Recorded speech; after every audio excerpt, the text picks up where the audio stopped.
All right, welcome everybody. What time is it? It's time to glaze. We watched videos on how to make things via hand building or on the wheel.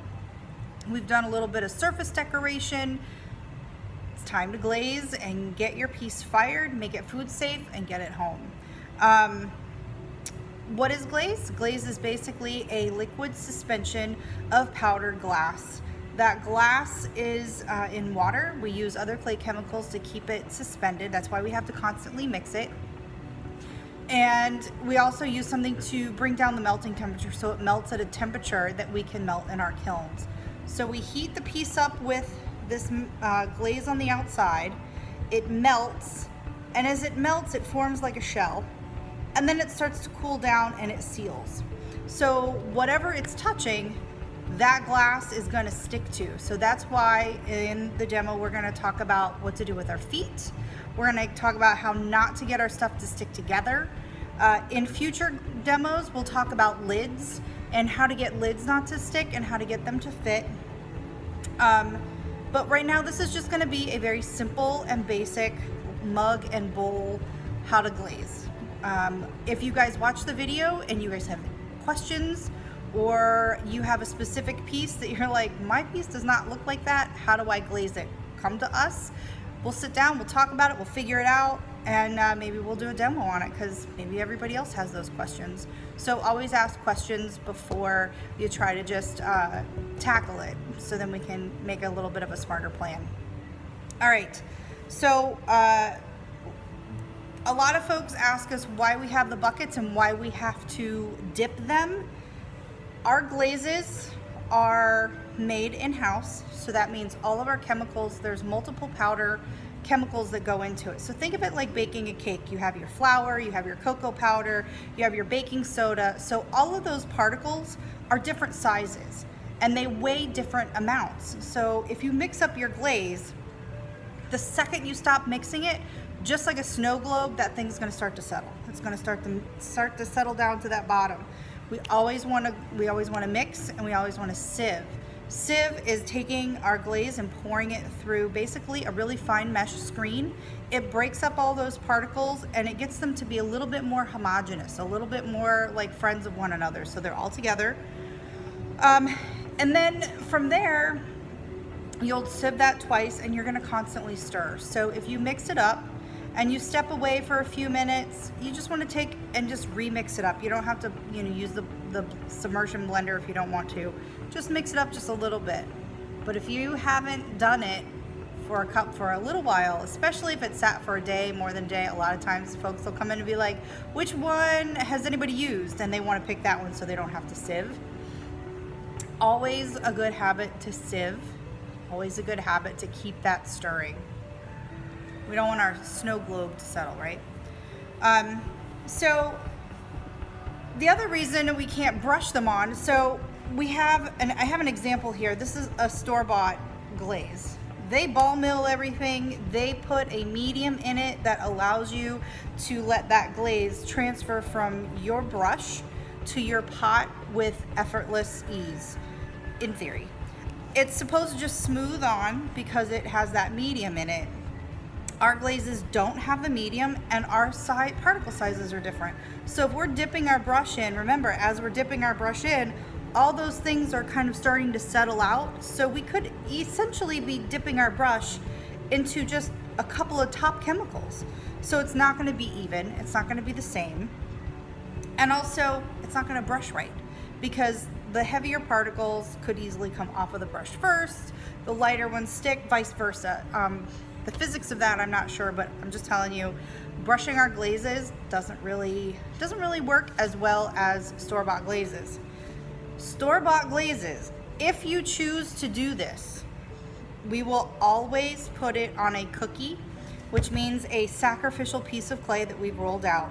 If your glaze melts and runs, your piece will stick to that little cookie that we put it on. Even if it looks like you've wiped it away, if you use an extra runny glaze and it sticks, that's just indication that it would have stuck to our shelves and we would have lost a shelf. So instead of that, we're gonna start putting it on a little cookie if it's a store-bought glaze. And because we can't tell, we know our glazes pretty well, but there's no way for us to understand the reactions of all the glazes that are in the market and how they interact with one of them, with each other. We don't know how many coats you've put on. So we can kind of estimate what's gonna happen, but we really have no idea because there's literally hundreds of store-bought glazes that you could purchase. So we're always gonna put it on a clay cookie. But the best way to make sure is to glaze up and to wipe that bottom off. So there's ways to make sure that your piece doesn't stick to that cookie or to our shelf. And we'll talk about that too. But that's why we don't brush our glazes on. Our glazes are not formulated for that. They're made, like I said, they're made in-house. It's like a house salad. So we just don't have the equipment to blend it up and make all the particle sizes the same. We don't have the chemistry lab. They are set to go. Make sure it is lead free. If it is not lead free, regardless, it will not be fired in our studio.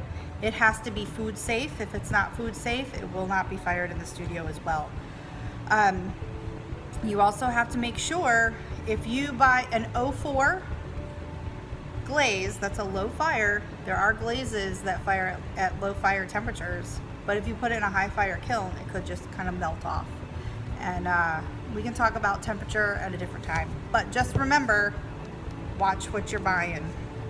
And always, always, always, always run it by us before. And the best suggestion is to send us an email, show us what you're planning on buying so we can look up the ingredients, we can look up the temperature, we can see if it's actually glaze, under glaze, or if it's something else that a company is selling that it looks like it's for ceramics, but it might not be a glaze. Just give us a call.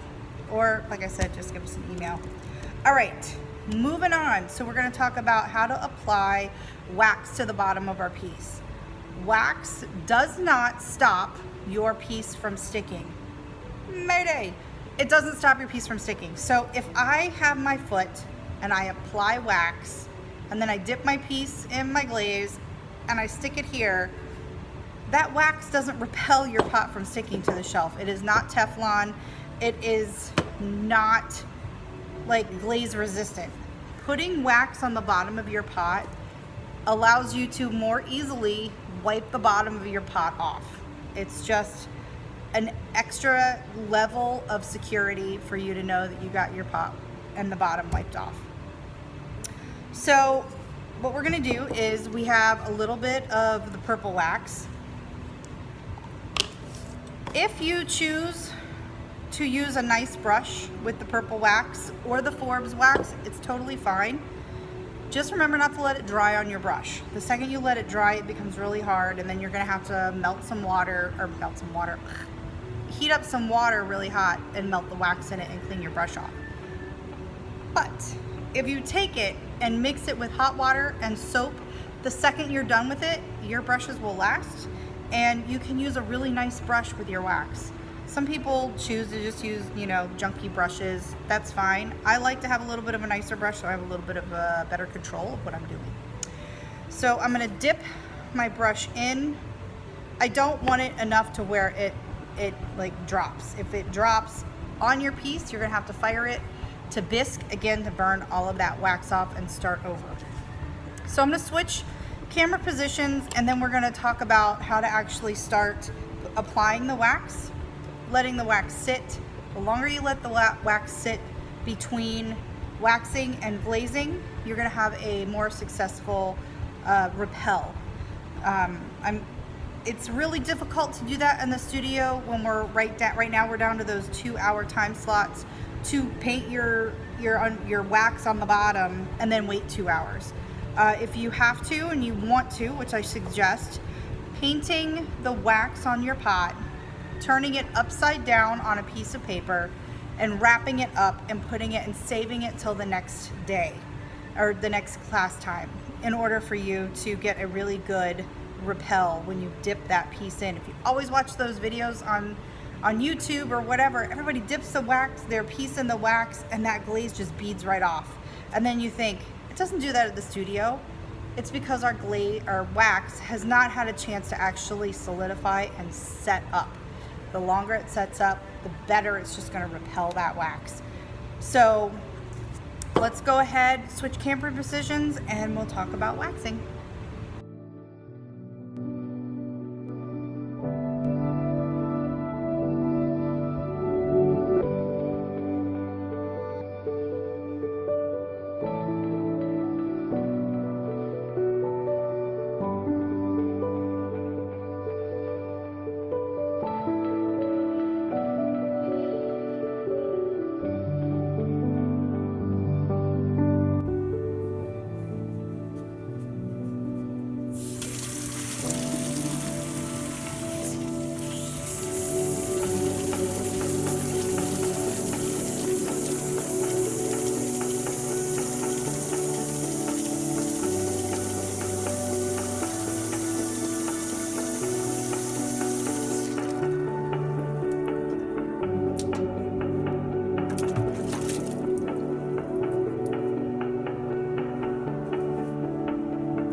So I have here a couple of pieces of bisqueware that have been fired and dunked in water, and they've been sitting out long enough that they're slightly damp, but they're really more dry. They're just slightly cold, so I know that they're ready to have the wax applied to the bottom.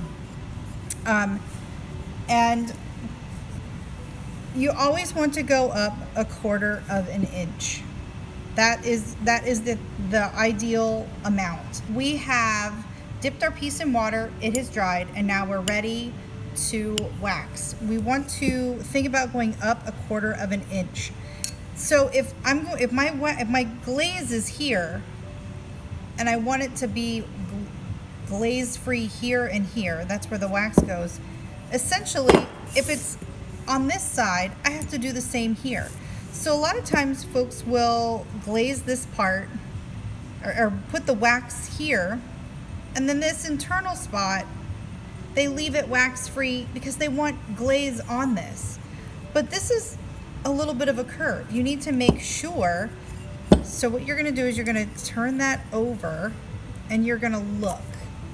Is that space between the bottom of that bowl and the bottom of your brush more than 1/4 of an inch?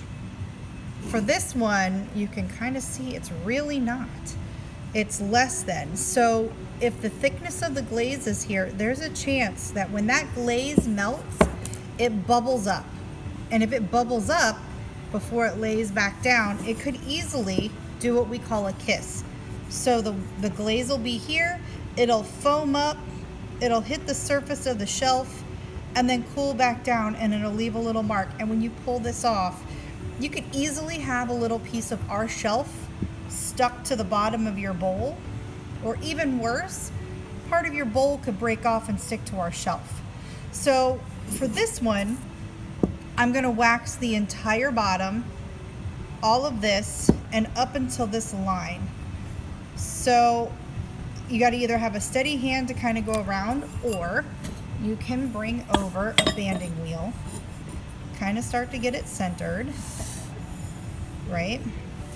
I'm gonna dip my brush in. Now remember, I don't want my brush to be dripping. If my brush drips with that wax, there's a chance that I am going to leave a mark. I would rather dip my brush into my wax several times than have to worry about too much and the fact that it could drop onto the spot where I don't want it to be. So the nice thing about the purple color burns away. It's just so you can see where it goes. You don't need a super saturated coat. As long as you see that purple on there, you are good to go.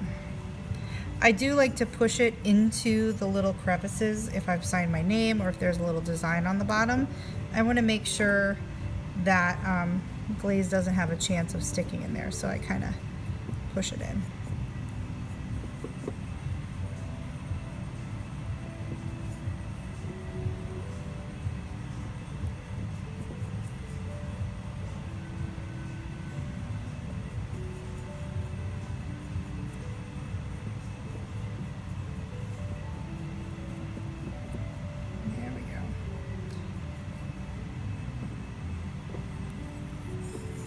Alright, so you can see essentially the wax has gone all the way around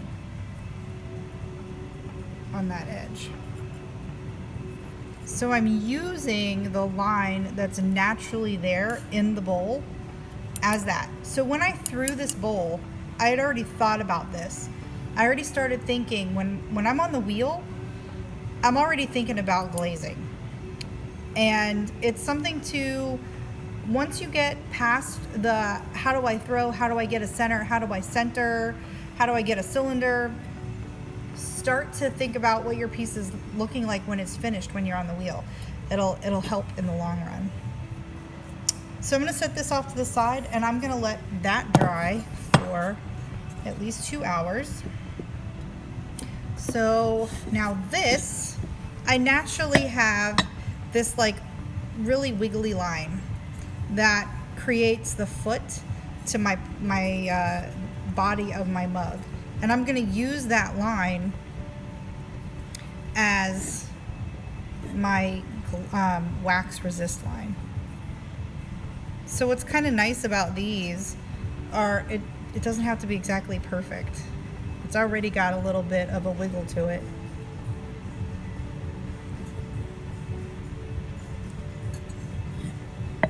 I'm just going to follow that line where that handle meets. And you can see I'm kind of like overextending my brush, so the side of the brush is what's making that mark. So it creates its own little resist line.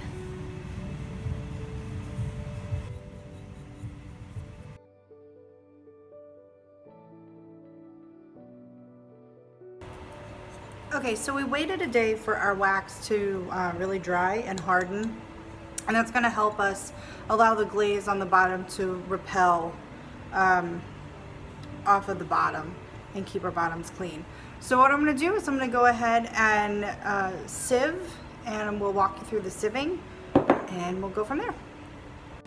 Alright, so first thing that you're going to notice when you open up your bucket is that there's a lot of water on the top. Remember, those particles are going to settle to the bottom and leaving the water on top. So we're going to mix that up first.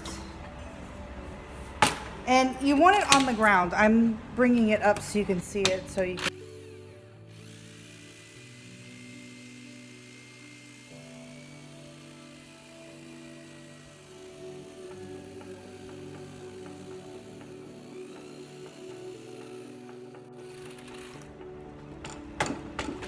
So you can see that there's like all sorts of like little stuff stuck to the bottom of the blender. That's just proving that there's stuff stuck to the bottom of the bucket, and so we're going to mix all of that up. So we're going to grab a clean bucket. We have a clean bucket and then a sieve. So the sieve is nothing more than just a little screen, and we'll flip this on top of the bucket, and we are going to dump. So there's a ridge on this bucket. If you place the ridge on that bucket and then tip from there, you're less likely to spill it. But we're gonna do this on the ground, just so I don't have a lot to clean up later. I'm gonna tip.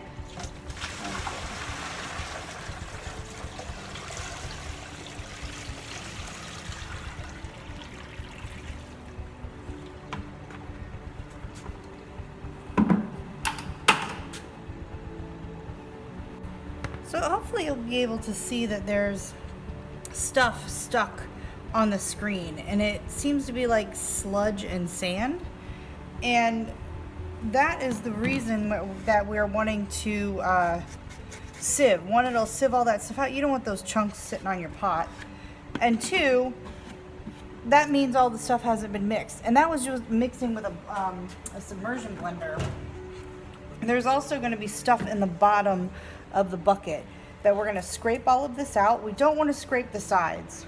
So if it's already really dried and chunky, just leave it out because it's not going to go through the sieve. You want to scrape where the clay has already rehydrated all of those particles, and then scrape it back into this bucket. And then what we'll do is we'll flip. We'll plop this back on the original bucket, sieve it back through, and give it a spin, and then we'll start to glaze.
So one major thing is right here we have a little holder on the wall. Always put the drill back in the holder. Never balance the drill in the bucket. It's just going to make that shaft bend, which will throw it off, and it'll eventually just not spin right. All right, so because our pot has sat for a while, and we need to slightly introduce a little bit more water. So I'm going to get a clean sponge and a clean bucket of water and just lightly wipe off that surface. So if you think about a sponge in your kitchen, when it's completely dry, it doesn't absorb well.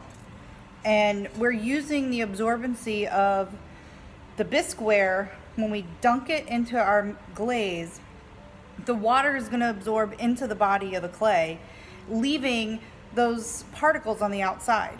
So if it's absorbing too fast, the glaze won't have a chance to sit on the surface and actually seal to the surface enough. I mean, it's powder. It could easily just chip off.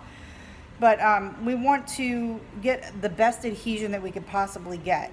If it's super dry, it won't do it, and if it's super wet, it won't do it. So water is definitely your frenemy. If too much water, no good. Not enough, no good too.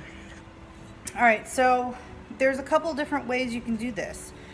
It's in and out, and if you're doing 2 dips, it's fast. It's one and two, one out. If it's a single dip, you can go just slightly a bit slower. This is going to be a single dip with ivory, and I'm going to use the handle to dip. So I'm going to dip in, and I'm going to try and dip right to that line. So I'm going to dip down in and out, and I'm constantly moving that to try to get I don't want that to glaze to stop and stay at the same spot. Like I'll have a drip mark.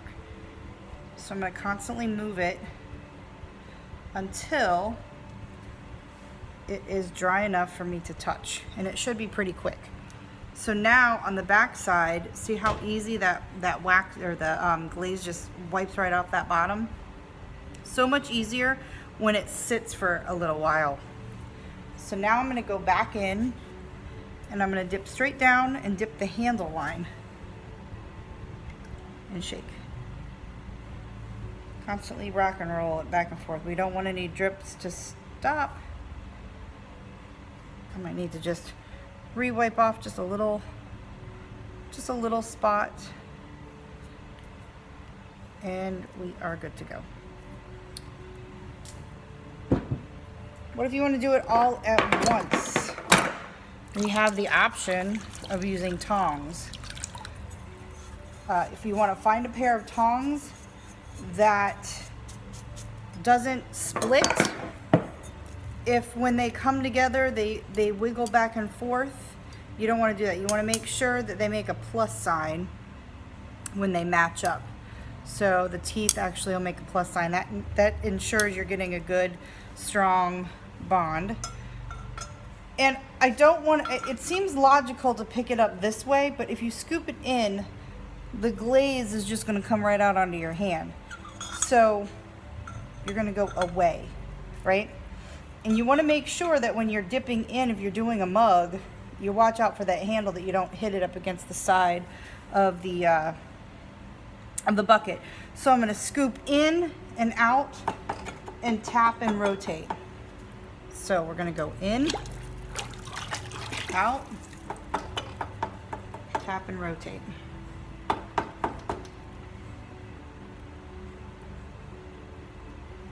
Now while I have my it dropped on the floor. So while I have my piece in the tongs, I can wipe the bottom really nice and then set it down and release. Alright, so we're going to do that with a bowl too. So the one thing with a bowl,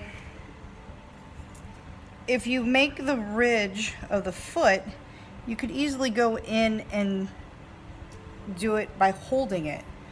But with the wax, it makes it just a little bit slippery. So I'm going to go ahead and just use the tongs. Like I said, just a very, very light wipe down.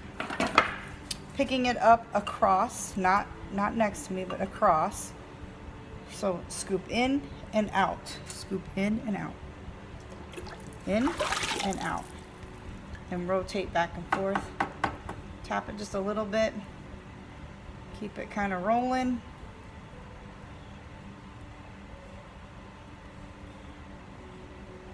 Until that stops.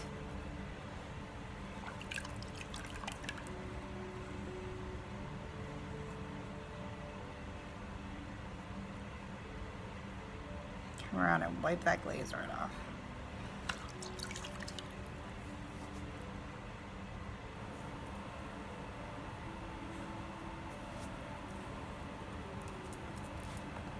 Scoot this back. So you can see when I sit it down on the table, I'm going to release off and up. It's kind of like a little game of operation. And then I'll rinse my tongs off in the bucket and set them over to be cleaned and disinfected over by the buckets. Just remember to clean up everything. So we'll put our bucket lid back on. If we've spilt glaze on the side, we're gonna wipe that bucket off. All these dried particles that are on the outside of the bucket actually become airborne. They dry, they don't stick to the bucket. And what happens is when you bump them, it actually releases powder into the air. So we wanna make sure that we wipe down everything as much as possible. That just is gonna keep our air quality in our lungs a lot safer over time. It seems so minute, but it actually does a lot of good. So we're gonna make sure we wipe up everything. We're gonna clean up our table. Make sure we haven't splashed glaze on the floor. If we have, we're gonna clean that up. We'll put our bucket back in line behind the blue line, so we have a free walkway, which keeps it safe too. And then we'll take our bucket and we'll take it to the clay sink that has the clay traps, the double sink, and we'll rinse everything out and disinfect it and bring it back so the next person's ready to go. And we should be good. So if you do have some spots on your pots that are like little bubbles, like here, you can just lightly finger sand them. There's a little bubble line here. Just gonna finger sand that down. And using tongs sometimes will give you a little spot, so we'll just kind of rub that down with our finger. We want to make sure that it's dry when we do that. If it's not dry, you'll just rub all that glaze right on off. All right, so that is our glaze demo. Next time we'll talk about waxing the rim, the interior rim of a lid, like where the gallery sits, so we can figure out a way to get that not to stick. And if you, like I said, if you have questions about glazing pieces that are a little bit more complicated, just let us know and we'll either do a demo or we'll figure it out. Alrighty, take care y'all, bye.